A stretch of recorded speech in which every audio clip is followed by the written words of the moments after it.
오늘 모세 이야기 네 번째 시간입니다. 내 신을 벗으라는 제목으로 하나님 말씀 함께 나누시겠습니다. 우리의 생각하고 하나님의 생각이 다를 때가 참 많습니다. 우리가 신앙생활을 하다 보면 점점 내 생각하고는 하나님 생각이 너무나 달랐다는 것을 점점 많이 느끼게 됩니다. 우리의 생각에 모세가 애굽에서 왕궁에 있을 때 그의 인생 최고의 절정기였고, 하나님은 그런 모세를 통해서 자기 백성을 구원하시기에 가장 좋은 조건이라고 우리 생각에는 그렇게 여겨집니다. 그때 모세의 나이가 40대였으니까 가장 젊고 건강한 때였고, 애굽에서 최고의 학문과 지성을 쌓았으며 더욱이 그가 왕자의 신분이었기 때문에 인맥도 좋았고 사람들 주변도 관리할 수 있는, 정말 이스라엘 백성을 구원하기 위해 이보다 더 좋은 조건이 될 수 없을 만큼 그렇게 귀하게 자랐습니다. 모세도 그렇게 생각했던 것 같아요. 그래서 자기 힘과 자기 방법으로 자기 백성 한 사람을 구원했습니다. 그러나 하나님의 생각은 모세하고 완전히 달랐습니다. 하나님은 히브리인 한두 사람 정도 구원하는 게 아니라 그 민족 전체를 구원해서 새로운 땅으로, 아브라함과 이삭과 야곱과 약속하셨던 그 새로운 그 약속의 땅으로 가시는 것이 하나님의 놀라운 계획이었어요. 그래서 모세를 부르셨는데 언제? 모세가 힘이 다 빠져버린 80대에 불렀습니다. 노인이 됐는데, 그때 모든 조건이 좋지 않을 것 같은 그때에 하나님이 모세를 부르셨어요. 이해가 잘 안 됩니다. 여러분, 사람들에게 자신 있는 거 되게 좋아요. 적극적이고 자신 있다가라는 게 굉장히 좋은데, 그러나 믿음의 사람은 자신만만하기보다는 주신만만해야 돼요. 자신만만이 아니에요. 자기를 믿어가지고 만만하다, 담대하다, 그게 아니라 주님을 믿어서, 그래서 담대한 거예요. 자신이 있는 거예요. 나이 40이었을 때 모세가 자신만만했는데 그래서 실패했습니다. 그러나 그가 광야에서 40년 보내면서 자신만만이 주신만만으로 조금씩 변해가고 있었습니다. 자, 오늘 우리들은 어떠한 마음으로 사십니까? 하나님 없으면 우리는 정말 아무것도 아닙니다. 아무것도 못합니다. 우리 그렇게 고백하죠. 정말 주님이 아니면 아무것도 할 수 없습니다. 그러나 주님이 나와 함께 하시기에 내게 능력 주시는 자 안에서 내가 모든 것을 할 수 있습니다 라고 고백할 수 있는 그런 믿음의 종들 될 수 있기를 바랍니다. 그게 우리 신앙이에요. 자, 오늘 본문은 지난주 본문에서 다시 40년이 지난 시간입니다.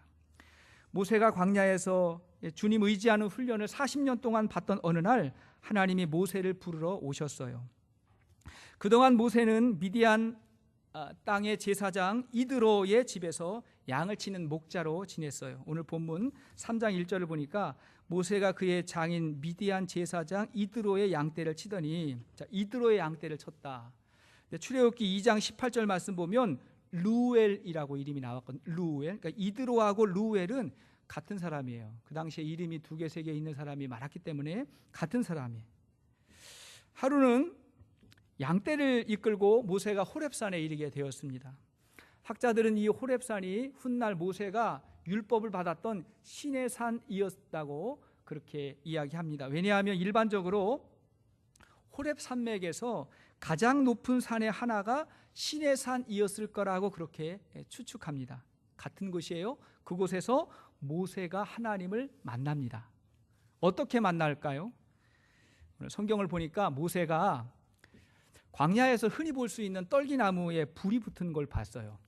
불이 타오르는 걸 봤어요. 그런데 불이 붙으면 나뭇가지가 타서 없어져야 되잖아요. 재가 되어야 되는데, 근데 계속해서 불만 타오르는 거, 재가 되지 아니하고 불만 타오르는 것입니다.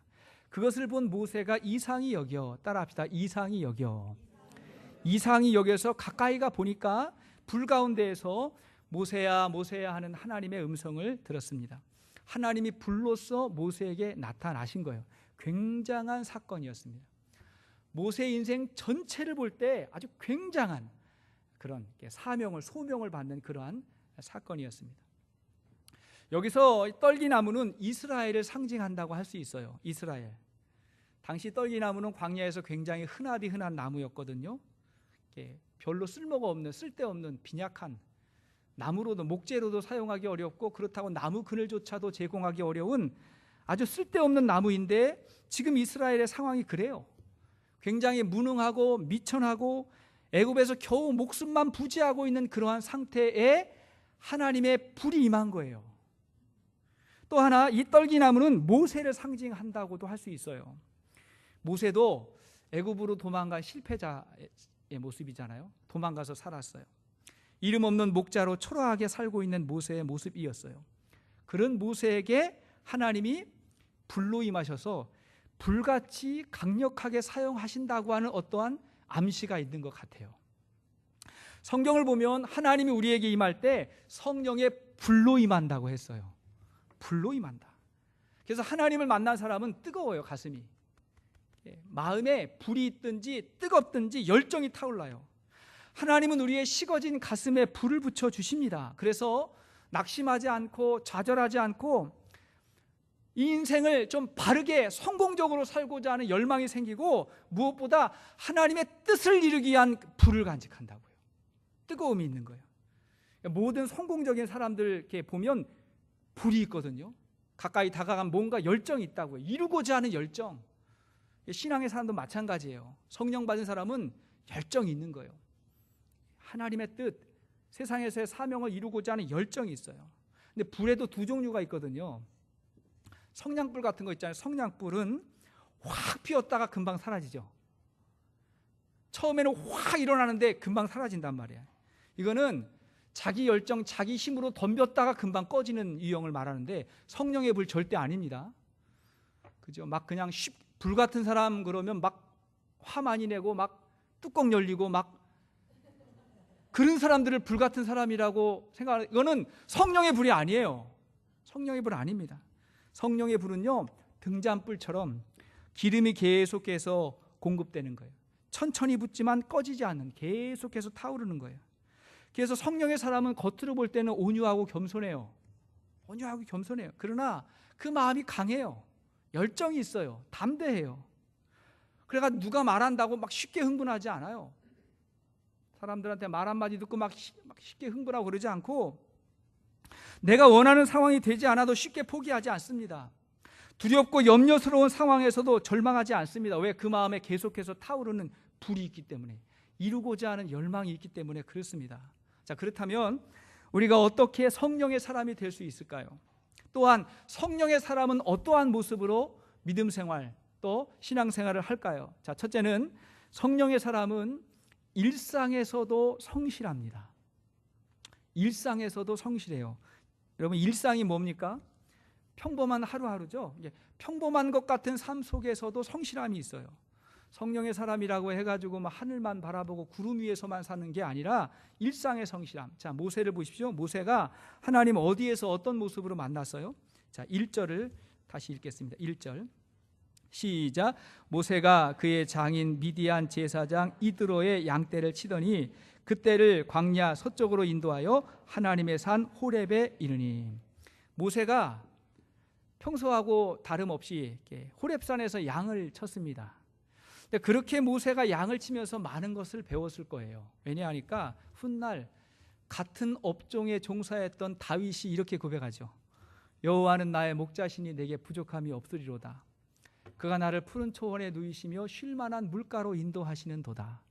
그러니까 다윗이 그 목자로 목동으로 있으면서 그러면서도 하나님의 마음을 발견했어요. 하나님으로 충만했어요. 여러분, 대부분의 사람들은 자기가 하는 일에서 하나님의 영감을 발견하고 또 그래야 돼요. 내가 하는 일 속에서 어떤 하나님의 영감, 하나님의 함께 하심을 경험하게 되는 겁니다. 예를 들면 농부가 농사를 지으면서 땀 흘리고 수고 많이 합니다. 굉장히 열심히 노력하지만 그러나 결국 자라게 하고 열매를 맺게 하시는 분은 하나님이라는 것을 인정하게 됩니다. 그건 사람이 할 수 있는 게 아니에요. 하나님이 하시는 거예요. 남녀가 만나서 가정을 이루다 보면 비로소 그리스도와 교회의 그 신비로운 관계를 알게 되고, 부모와 자녀를 보면서 하나님의 말할 수 없는 사랑에 대해서 깨닫게 됩니다. 일터에서도 마찬가지예요. 여러분, 일터와 비즈니스의 현장에서도 하나님이 영감을 주십니다. 하나님이 함께 하세요. 어떤 사람이 종종 그런 이야기해요. 목사님, 세상에서 일하다 보면, 직장 생활을 하다 보면 믿음대로 할 수 없습니다. 말씀대로 하면 안 됩니다. 그렇게 할 수 없습니다. 그럼 목사님께서 세상을 잘 몰라서, 제가 왜 세상을 몰라요?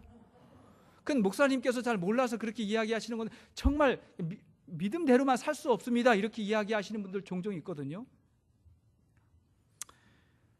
그렇게 이야기하시는 분 중에 또 믿음 생활 제대로 하는 분이 별로 없어요.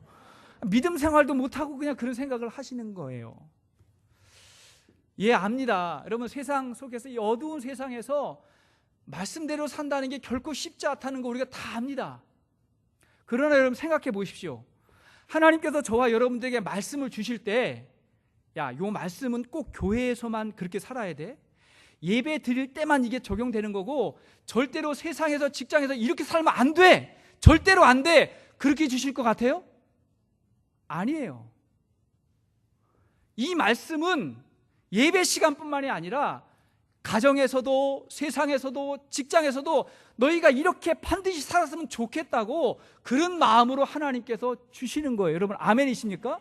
그럼 그렇게 믿고 어떻게 하면 그렇게 살 수 있을까를 고민해야죠. 그게 신앙인이에요. 우리 교회의 추천도서 가운데 성경대로 비즈니스 하기, P31이라는 책이 있어요. 이 P는 잠언의 영어, 프로버브스의 첫 글자 P31이라는 책이 있는데, 이 책은 세계적인 건축 설계 회사인 팀 하스의 하형록 회장이 쓴 그런 책입니다. 이분이 젊은 날 정말 출세 가도를 달렸는데 20대 후반에 큰 기업에 중직이 됐어요. 정말 출세를 빨리 했고, 그 다음에 건강만큼은 자신이 있었던, 자신만만했던 사람이었습니다. 그러다가 갑작스럽게 찾아온 심실빈벽이라고 하는 병, 뭐냐면 심장이 너무 빨리 뛰어가지고 그러다가 죽을 수 있는 그런 큰 병이었습니다. 이런 병에 걸려서 33살의 나이에 삶과 죽음의 경계를 넘나들다가 결국 심장 이식 수술을 받고 살아나게 돼요. 근데 그 과정 가운데 하나님을 만나게 됐고, 그리고 완전히 하나님의 사람으로 변화됐어요. 그 후로 마음에 불을 받았어요. 물론 그 이전에도 신앙이 없었던 건 아니에요. 근데 불이 없었어요. 그냥 세상에서 잘 먹고 잘 살면 그게 축복인 줄 알고 살았대요. 근데 마음에 불을 받게 됐는데, 어떤 불을 받았냐? 이제는 평범하게 성공하는 게 아니라 성경대로 사는 게 능력이라는 걸 보여주고자 하는 그런 사명을 받게 됐어요. 그래서 팀 하스라고 하는 사업을 시작합니다. 새로 시작하는 거예요. 이 회사를 설립하고 사훈을 이렇게 정했어요. 사훈. 우리 회사의 목표 뭐냐? 우리는 어려운 이들을 돕기 위해 존재한다고 사훈을 정하고, 그분이 몸이 아플 때 깊이 있게 묵상했던 잠언 31장의 말씀의 원리를 그 사업에, 비즈니스에 그대로 실천해 본 겁니다. 그러면서 이전보다 굉장히 큰 성공을 이제 거두게 되었는데, 그래서 미국 각종 건축 분야에서 큰 상을 받게 되고, 오바마 정부에서 관련 분야 이사로 활동하게 되고 굉장히 이제 주목을 받게 됐습니다. 여러분, 그분의 고백이 뭔지 아세요? 그분의 고백이 뭐냐면, 이제 비즈니스와 신앙이 다르다고 말하지 말라, 그거예요. 비즈니스와 신앙이 다르다고 말하지 마십시오. 그리고 이 모든 것이 내 힘과 능력이 아니라 하나님이 하셨습니다 라고 하는 고백입니다. 잠언 22장 29절 말씀 보십시오. 자, 시작. 내가 자기의 일에 능숙한 사람을 보았느냐? 이러한 사람은 왕 앞에 설 것이요 천한 자 앞에 서지 아니하리라. 일상의 성실함. 이 왕이 하나님이라고 해도 괜찮아요. 하나님 앞에 서게 될 것이다. 앞이 보이지 않고 귀가 들리지 않아서 그래서 말도 할 수 없었던 헬렌 켈러가 그럼에도 불구하고 위대한 삶을 살았다고 그렇게 여겨지는데, 그 여인이 이런 이야기를 했어요. 나는 위대한 삶을 살기 원했지만 그렇게 할 수 없었다. 그래서 평범한 일상을 위대하게 살기로 작정했다. 그녀는 매일매일의 일상에서 승리한 거예요. 그래서 하나님이 위대하게 사용하셨어요. 여느 때와 다름없이 그 자리에서 양을 치던 모세에게 하나님 나타나셨고, 그 만남이 모세 전체의 인생에서 가장 중요한 순간이 되었습니다. 저는 우리의 삶 속에, 아니 오늘 우리가 드리는 이 예배가 매주 드렸던 그런 예배가 아니라 하나님께서 여러분들에게 다가가셔서 말씀하시는 그런 축복의 시간 될 수 있기를 바랍니다. 그런가 하면 두 번째, 성령의 사람은 거룩하게 살아가요. 자, 따라합시다. 거룩하게 삽시다. 거룩하게 삽니다. 일상에 충실하다 보면 세상 사람들과 다른 모습으로 살게 되는데, 그러면 하나님과 사람 앞에서 다른 모습이 돼요. 이 다르다는 게 뭐예요? 거룩하다는 거죠. 거룩하다는 것은 다르다는 거예요. 자, 불타는 떨기나무를 보고 이상히 여겨서 다가간 모세에게 하나님이 말씀하셨어요. 뭐라고? 모세야, 모세야, 이름을 불렀는데, 일반적으로 아주 중요한 부르심에는 하나님이 두 번 부릅니다. 모세야, 모세야. 하나님이 사무엘을 부를 때에도 사무엘아, 사무엘아. 여러분, 기도하실 때 하나님께서 이름을 두 번 부르면서 마음에 감동을 주시면 반드시 순종해야 돼요. 두 번 부르셨어요. 그런 후에 뭐라 그랬어요? 5절 말씀 보십시오. 5절 시작. 하나님이 이르시되 이리로 가까이 오지 말라. 내가 선 곳은 거룩한 땅이니 내 발에서 신을 벗으라. 내가 선 곳은 거룩한 땅이니 내 발에서 신을 벗으라. 이게 무슨 말일까요? 그 모세가 서 있는 그 장소, 아니 그 호렙산, 거기가 거룩하다고 하는 그런 의미일까요? 아니에요. 그 장소가 어딘지 잘 몰라요. 우리가 몰라도 돼요. 왜 거기가 거룩하냐? 하나님이 임재하셨기 때문에 거룩해진 거예요. 하나님이 나타나셨기 때문에 그 자리가 거룩한 곳이 된 거예요. 그 거룩한 하나님 앞에서 뭘 하라고요? 신을 벗으라고 말했어요. 내 신을 벗으라, 그렇게 이야기했어요. 왜 그랬을까? 무슨 의미일까요? 여러분, 그 당시에 신을 신지 않는 사람들은 노예 아니면 종들이에요. 그 당시에 신발만 보면 신분을 대충 알 수 있었는데, 신이 없다 그러면 종이에요. 노예예요. 그러므로 하나님 앞에서 신을 벗는다는 말은 뭐냐면 하나님의 종이 된다는 거예요. 모세가 하나님 앞에서 그 음성을 듣고 신을 벗었다고 한다면 자신이 하나님의 종이 되었다고 선언한 거예요. 그렇게 모세가 하나님의 종이 되어야만이 그 모세를 통해서 하나님의 엄청난 일을 이루실 수 있지요. 모세가 하나님의 종 되지 않으면 그 큰 일 할 수 없어요. 하나님의 종이었기 때문에 그 모세를 통해서 하나님이 굉장히 큰 일을 하셨던 겁니다. 여러분, 우리가 하나님 앞에 오늘 예배 드릴 때 이 예배가 하나님 앞에 드리는 거룩한 예배라고 한다면 우리 마음의 신을 다 벗을 수 있기를 바랍니다. 다 마음의 신을 벗어야 돼요. 근데 어떤 사람은요, 자기 신은 그냥 신고 있으면서 하나님 신 좀 벗으세요. 하나님 내 말 언제 들을 거예요? 내 뜻 언제 이루어 주실 거예요? 하면서 하나님 앞에 그분의 신을 벗기려고 우리가 하지 않았습니까? 아니에요. 그 이전에 우리의 신을 하나님 앞에서 먼저 벗어야 되는 거예요. 주여, 오늘도 우리가 하나님 앞에 왔습니다. 말씀하여 주세요. 내가 주의 종이 되었나이다. 종이 되겠습니다라고 고백할 수 있기를 바랍니다. 그게 온전한 예배예요. 더 중요한 건 뭐냐면 예배에서만이 아니라 우리의 일상에서도, 세상에서도 마음의 신을 벗어야 돼요. 왜냐하면 그곳에서도 하나님이 나의 하나님 되시고 우리가 하나님의 종으로 살아야 되기 때문에 그렇습니다. 어디에서나. 사실은 이게 더 중요해요. 어디에서나. 이게 거룩한 사람이에요. 골로새서 3장 23절 이하의 말씀 보십시오. 시작. 무슨 일을 하든지 마음을 다하여 주께 하듯 하고 사람에게 하듯 하지 말라. 이는 기업의 상을 주께 받을 줄 아나니 너희는 주 그리스도를 섬기느니라. 무슨 말이에요? 우리가 세상을 살면서 누구를 만나든 무슨 일을 하든 간에 주님께 하는 것처럼 해라. 예수님인 것처럼 해라. 주께 하듯 해라. 그러면 주님이 상 주실 거다. 그렇게 이야기하잖아요. 사람을 통해서든 환경을 통해서든 주님이 상 주실 거다.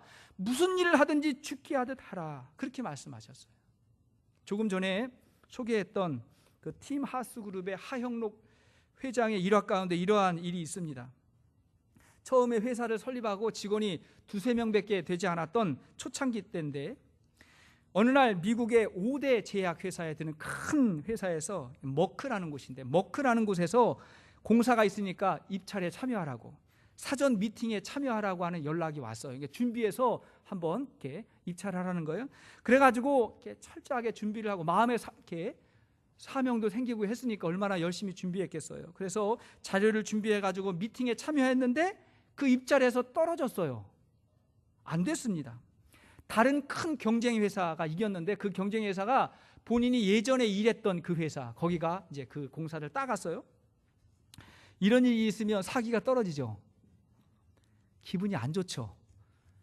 떨어뜨렸던 회사도 안 좋고 우리하고 경쟁해서 이겼던 그 경쟁 회사도 안 좋죠. 안 좋아요. 더러는 하나님에게도 원망할 겁니다. 하나님, 나 기도했는데. 우리 목장 식구들이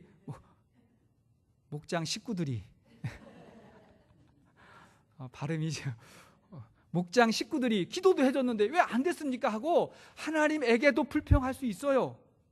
근데 그때 하나님에게 불평하면 그게 뭐냐면, 하나님 왜 신 안 벗으세요? 이렇게 말하는 것 같은 거예요. 왜 하나님 신 안 벗으세요? 내가 하나님에게 얘기했는데. 이게 아니라 이 순간에도 여전히 내가 하나님 앞에서 신을 벗고 주님 앞에 서야 되는 거예요. 그래서 이분이 다시 성경 잠언 31장을 폈습니다. 왜? 하나님의 종이기 때문에. 이 상황에서도 순종해야 되기 때문에 폈습니다. 그리고 다시 사운을 생각하면서 우리가 이웃을 사랑하기 위해서 사업을 시작했는데 이럴 때 어떻게 해야 됩니까? 하고 물었습니다. 그러다가 든 생각이 뭐냐면, 우리가 사랑해야 될 이웃이 바로 우리를 떨어뜨렸던 그 회사 머크사가 우리가 사랑해야 될 곳이다 라고 생각을 하게 됐어요. 그래서 그 머크사의 책임자에게, 떨어뜨린 그 사람에게 감사의 편지를 썼습니다. 이메일로 보낸 게 아니라 손편지로 감사의 편지를 썼어요. 이렇게 썼어요. 저에게 공사 면접을 볼 수 있게 해 주셔서 감사합니다. 당신 회사가 선택한 회사는 내가 잘 아는 곳인데 아마도 당신의 기대만큼 이번 공사를 잘 해낼 겁니다. 그렇게 큰 회사와 함께 면접 기회를 주신 것만으로도 너무 감사합니다. 이렇게 썼어요. 오히려 더 감사의 인사를 드린 거죠. 여러분, 이거 순종한 거죠? 하나님 뭐라 그랬어요? 범사에 감사하라 그랬잖아요. 잘 됐을 때 하는 감사는 누구나 할 수 있지만 안 됐을 때, 거절당했을 때, 뭔가 내 뜻대로 안 될 때도 감사해야 되잖아요. 그 감사의 편지를 썼어요. 그랬더니 감사가 또 다른 감사와 기적을 낳아요. 그게 다 끝이 아니에요. 감사는 반드시 기적을 낳게 됩니다. 그런 후에 1년쯤 지나서 그 회사에서 연락이 왔어요. 또 다른 공사가 생겼는데 이번에는 미팅 없이 그냥 당신 회사에 맡기기로 결정했습니다. 이렇게 왔어요. 그냥 해주세요. 이렇게 왔어요. 그러고 나서 스토리를 듣게 되니까 이런 거예요. 그 편지를 딱 받자마자, 편지만 받아서 편지를 딱, 감사의 편지를 받자마자 우리가 이쪽에다가 맡겨야 되는데 잘못한 게 아닐까, 그런 생각이 들었대요. 그럼에도 불구하고 우리 회사가 이렇게 큰 회사인데 그렇게 작은 회사에 맡길 수 없어서 그냥 계획대로 진행했는데 일을 맡았던 그 회사가 너무 기대에 미치지 못한 거예요. 그때 마음속에 다른 큰 일이 있으면 저 회사에게 맡겨야 되겠다고 생각했대요. 그리고 1년이 지나서 그 기회가 온 거예요. 그리고 나서 이 그 큰 기업에서 그 직원들을 다 초대해가지고 크게 대접을 했습니다. 대개는 반대가 돼야 되잖아요. 큰 공사를 맡겼으니까 뇌물도 좀 갖다 주고 뭐 인사도 해야 돼, 그러잖아요. 근데 반대가 됐어요. 일 좀 잘해달라고 하는 상황이 벌어졌다는 거예요. 얼마나 귀합니까? 여러분, 우리가 얼마든지 기분 나쁘고 좌절할 수 있음에도 불구하고 하나님 앞에서의 거룩함을 선택할 수 있기를 바랍니다. 하나님이 역사하실 거예요. 여러분, 하나님의 종이 어떤 사람입니까? 하나님이 원하시는 곳에서 하나님이 원하시는 일을 하나님이 원하는 방법으로 하는 사람이 하나님의 종이에요. 근데 반대로 하나님이 원하지 않는 곳에서 하나님이 원하지 않는 일을 하나님이 원하지 않는 방법으로 우리가 하려고 하면서 그걸 가지고 하나님 앞에 나와서 기도하고 예배하는 사람이 혹 없는가? 우리가 돌아볼 수 있기를 바랍니다. 거룩함은 구별됨이에요. 세상 사람들과 다른 길을 선택하는 것입니다. 하나님 앞에서 마음의 신을 벗고 하나님의 종으로 하나님의 영광이 되는 선택을 하면서 살아갈 수 있기를 바랍니다. 그 나머지는 하나님이 하시는 거예요. 자, 그런가 하면 세 번째, 성령의 사람은 사명으로 살아갑니다. 사명으로 살아요. 여러분, 왜 우리가 거룩해야 되죠? 하나님의 사명을 이루기 위함입니다. 하나님이 모세에게 신을 벗으라고 말씀하신 후에 그가 해야 될 사명을 말씀해 주셨어요. 7절을 보십시오. 본문 7절 시작. 여호와께서 이르시되 내가 애굽에 있는 내 백성의 고통을 분명히 보고 그들이 그들의 감독자로 말미암아 부르짖음을 듣고 그 근심을 알았다. 하나님이 이스라엘의 고통을 알았다. 그래서 9절과 10절, 자 시작. 이제 가라. 이스라엘 자손의 부르짖음이 내게 달하고 애굽 사람이 그들을 괴롭히는 학대도 내가 보았으니 이제 내가 너로 바로에게 보내어 너에게 내 백성 이스라엘 자손을 애굽에서 인도하여 내게 하리라. 하나님이 모세를 왜 부르셨어요? 자기 민족 구원하라고 사명 주시기 위해서 모세를 부르신 겁니다. 여러분, 하나님의 은혜는 반드시 사명으로 연결되어야 됩니다. 그래야 돼요. 우리가 하나님에게 기도하고 축복을 구할 때 하나님 혹시 물으신다면 내가 왜 너에게 복을 주어야 되느냐라고 물으신다면 뭐라고 대답하실 거예요? 물론 하나님이 우리가 복 받는 거 좋아하세요. 기뻐하세요. 그럼에도 불구하고 내가 왜 그래야 되냐고 묻는다면 뭐라고 대답하실 거예요? 자, 베드로전서 3장 15절 보십시오. 시작. 너희 마음에 그리스도를 주로 삼아 거룩하게 하고 너희 속에 있는 소망에 관한 이유를 묻는 자에게는 대답할 것을 항상 준비하되 온유와 두려움으로 하고. 자, 그리스도를 주로 삼아 거룩한 사람은 소망이 있는데 반드시 대답할 게 있다는 거. 왜 그래야 되느냐? 여러분, 우리의 자녀들이 왜 좋은 대학, 왜 좋은 직업을 얻어야 돼요? 왜 그래야 돼요? 묻는다면 뭐라고 대답할 겁니까? 왜 우리의 사업이 잘 되어야 될까요? 왜 우리의 가정이 행복하여야 할까요? 물론 하나님 원하세요. 그럼에도 불구하고 왜 그래야 되냐고 묻는다면 뭐라고 대답하실 거예요? 혹시 어떤 사람 가운데는 그렇게 되면 될수록 더 거룩하면서 멀어지는 사람 우리 가운데 없어요? 세상에 없습니까? 많습니다. 높은 자리에 올라갔고 많이 배웠고 잘 됐는데 그럼에도 불구하고 거룩하고는 관계없이 살아가는 사람이 얼마나 많습니까? 우리는 그런 길은 아니라는 거예요. 왜 그래야 되냐고 묻는다면 반드시 그 대답 가운데, 반드시 그 삶 가운데 하나님의 영광이 드러날 수 있기를 바랍니다. 주의 사명이 거기에 있는 거예요. 일본에 미즈노 겐조라고 하는 사람이 있습니다. 이 사람은 11살 때 뇌성마비가 돼서 전신마비예요. 전신마비. 눈만 깜빡여요. 눈만 깜빡이는 신호로 글을 씁니다. 눈만 깜빡여요. 그런 그가 쓴 신앙시로 인해서 일본인들이 큰 감동을 받아요.